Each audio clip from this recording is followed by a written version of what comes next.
Gak percaya ya, soalnya di Injil gak ada. Ngarang bebas. An-Nisa 157 Yesus diserupakan itu ada di Injil. Supaya Pak tahu bahwa sebenarnya ada dokumen yang lebih cocok dengan Al-Quran Bapak itu. Ya, itu adalah sejumlah tulisan dalam koleksi Nag Hammadi oleh seorang dan juga pemahaman seorang namanya Basilides yang itu dianggap sebagai dokumen gnostik dan dongeng-dongeng yang muncul dalam gnostik. Dan itulah yang mirip dengan Al-Quran Bapak, bukan Injil Yohanes.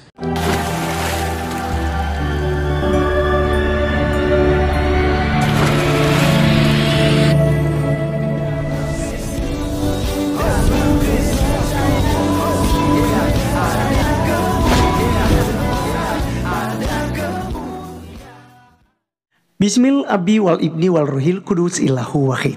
Pada kesempatan kali ini teman-teman sekalian, kita akan mereview dan sekaligus menanggapi sedikit soal pernyataan daripada Ustadz Edi Suprayitno, ya, yang di Mu'alaf Center Indonesia juga ini, ya, di Geraha Mu'alaf kali yang mereka bersatu. Teman-teman sekalian, dia itu mencoba untuk memojokkan pendeta Ezra Soru, bahkan juga sekaligus membela kitab sucinya yang berkata bahwa Yesus tidak disalib, ya, wa ma qatabuhu wa ma salabuhu, ya, tidak menyalib dan tidak membunuhnya, ya kan. Nah, dalam surat An-Nisa, ya, kalau saya lihat surat An-Nisa 157 teman-teman sekalian. Nah, di situ dikatakan bahwa mereka tidak membunuh dan tidak menyalibkan Yesus Kristus, ya. Nah, tentu ini cukup bertentangan dengan apa yang dijelaskan oleh Ustaz Ahmad Kainama. Karena Kainama bilang bahwa memang Yesus itu disalib, tapi dia tidak mati. Dia disembuh, ya, dia sembuh gitu, ya. Tidak mati. Nah, di sini dikatakan bahwa diserupakan. Nah, oleh karena itu Mas sekalian, ini sangat menarik sekali karena Pak Pendeta Ezra Soru itu langsung saja membungkam mulut Edi Suprayitno ini. Karena dia mencoba menyerang Pak Ezra, ya teman-teman sekalian. Nah, mari saya langsung saja mengajak kita untuk menonton videonya sampai selesai berikut ini. Gak percaya ya, soalnya di Injil gak ada. Ngarang bebas. An-Nisa 157 Yesus diserupakan itu ada di Injil. Buktinya mana? Saya tanya Bapak Ezra Soru, waktu Yesus bangkit ketemu ibunya, kenal apa enggak? Ibunya kenal apa enggak? Dijawab iya atau tidak saja, nggak usah panjang-panjang. Yang mana yang Bapak maksudkan dengan ibunya? Ibunya di taman, ada orang dipikir itu tukang taman, padahal itu Yesus. Ibunya nggak kenal. Nah, Bapak salah, Pak. Itu bukan ibunya. Bapak baca Alkitab kurang bagus itu. Ibunya, Pak. Bapak salah, Bapak baca ulang lah. Kemudian murid-muridnya berjalan, muridnya nggak kenal, Pak.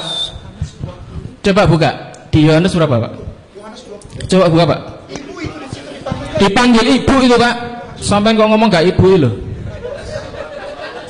1 menit lagi. Pertanyaannya dulu, Pak. Ya. An-Nisa 157 itu terbukti di Injil ada, Pak. Oke. Buka dulu Injilnya.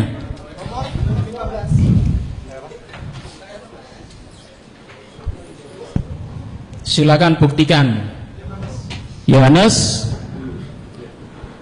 berapa? 20?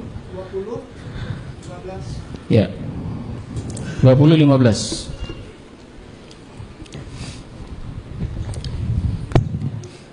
Yang di taman itu. Ya. Tadi itu. Ya. Tadi. Ibu, Naik. mengapa engkau menangis? Coba diturunkan sedikit. Nah, itu ayat 13. Tuanku telah diambil orang. Kemudian ada orang di situ dipikir tukang taman. Ibunya nggak kenal, wajahnya nggak kenal, suaranya nggak kenal. Baik, Pak, untuk waktunya sudah habis. Apa pertanyaannya? Bahkan murid-muridnya saat berjalan, muridnya nggak kenal. Berarti An-Nisa 157 terbukti. Terima kasih. Wassalamualaikum warahmatullahi wabarakatuh. Pertama-tama, ya. Mohon tenang kembali para audiensnya. Nah, ini yang menunjukkan Bapak baca Alkitab saja nggak beres itu. hanya karena di situ ada nama Maria, lalu kata ibu, lalu Bapak langsung mengartikan itu adalah ibu dalam pengertian mamanya sendiri. Ya, coba lihat ke ayat 1 itu siapa di situ, itu pasti Maria, tapi Maria siapa? Geser ke ayat 1. Pada hari pertama minggu itu, pagi-pagi benar, ketika hari masih gelap, pergilah Maria Magdalena. Bukan Maria ibu Yesus. Maria Magdalena itu siapa? Maria Magdalena itu bukan nama diri atau marga. Maria Magdalena itu artinya Maria dari kampung Magdala. Ya. Nah, nama Maria di Alkitab tuh ada banyak, ya. Ada Maria ibu Yesus, ada Maria saudara Marta dan Lazarus di Lukas pasal 10. Ada Maria istri Klopas yang di Yohanes 19 ayat 25. Lalu ada Maria ibu Yohanes Markus yang di Kisah 12 ayat 12. Lalu ada Maria di Roma 16 ayat 6. Ya, jadi Maria itu ada banyak. Maria Magdalena itu bukan Maria ibu Yesus, tapi itu orang yang ditolong, disembuhkan dari kerasukan, dan dia adalah termasuk kumpulan perempuan yang menjadi pengikut dan pelayan Yesus di dalam pelayan. Coba lihat Lukas pasal 8. Lukas pasal 8. Ayat 1 dan 2. Tidak lama sesudah itu, Yesus berjalan berkeliling dari kota ke kota, dari desa ke desa, memberitakan Injil Kerajaan Allah. Ke-12 muridnya bersama-sama dengan dia, dan juga beberapa perempuan yang telah disembuhkan dari roh-roh jahat dan berbagai penyakit, yaitu Maria yang disebut Magdalena, yang telah dibebaskan dari 7 roh jahat. Kalau Maria Magdalena ini mamanya Yesus, kapan mamanya Yesus kerasukan 7 roh jahat? Jadi ini bukan problem pada saya, ini problem pada saudara baca Alkitab tidak jelas itu. Nah, sekarang ke Yohanes pasal 20 lagi. Tadi ya, yang dipersoalkan tadi. Ayat berapa tadi beliau persoalkan itu? Ya, hai ibu, mengapa engkau menangis? Begitu beliau baca ibu di sini langsung ini pasti mamanya. Salah. Nah, inilah yang perlu pemahaman bahasa asli. Bahasa asli ibu di situ tuh siapa? Ya. Kalau mama itu harusnya dia pakai bahasa Yunani meter. Dari meter itu jadi mother bahasa Inggris. Tapi kalau saudara lihat bahasa aslinya di situ tidak memakai meter, tapi memakai gunai. Ya. Pak tidak punya hak bicara, sekarang saya. Ya. Nah, jadi maaf Pak, biarkan narasumbernya menjawab saja. Jadi di situ kita bisa lihat bahwa yang disebut itu sebenarnya guna itu bukan ibu, bukan mama. Sekarang coba, itu artinya guna itu artinya perempuan. Sekarang lihat ayat 15 terjemahan lama lah. Terjemahan lama. Ya. Nah, lihat ayat 15. Maka bertanyalah Yesus kepadanya, hai perempuan. Hai perempuan. Jadi kita bisa melihat bahwa memang itu bukan mama. Jadi pertama saudara sudah salah. Dan yang kedua adalah, mengapa kok mereka tidak mengenal Yesus? Baik Maria Magdalena maupun orang yang berjalan. Nah, kalau saudara melihat bahwa memang pada waktu Yesus bangkit, itu ada perubahan di dalam dirinya karena dia sudah mengenakan tubuh kebangkitan.